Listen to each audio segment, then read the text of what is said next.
KSL News at 6 starts now. Good evening. Tonight, a family is mourning the shooting death of their 23-year-old son in Springville. Police say Michael Mayer died Saturday after he was shot multiple times. A lengthy standoff between officers and suspects followed.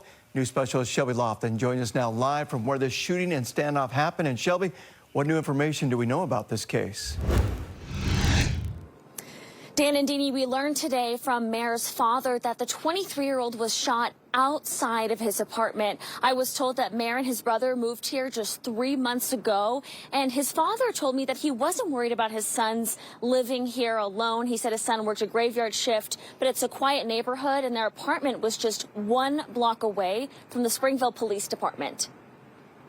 Yeah, everybody called him Mikey. That's what friends and family called Michael Mayer. His father says the 23-year-old was working on establishing himself as a hard worker and a leader. He was just trying to get his life in order and get things moving forward. Josh Mayer says his son worked the graveyard shift at an Orem-based company. He learned all the machines. He was a fast worker. They were actually training him to be a team lead. He says he was just as committed to his parents and 6 siblings. He lived his life to serve his family. He'd do anything for anybody. It didn't matter if he was tired. Didn't matter if he hadn't slept in a week. His family says they weren't aware of any issues Mayer may have had with anyone. Mikey was a Ferdinand the Bull. He wouldn't harm a fly. They said he surrounded himself with friends. He was always with his friend on the phone when he got home that day. Springville police say Mayer was shot multiple times in the chest at his apartment complex around 3 a.m. Saturday.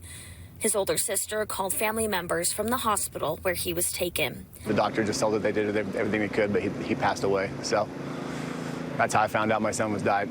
Police say it's very likely there was a robbery, but couldn't say for certain. That's how the bell told me too, yeah. It's just, he was in the wrong place at the wrong time. Police arrested 3 people hours after Mayer died.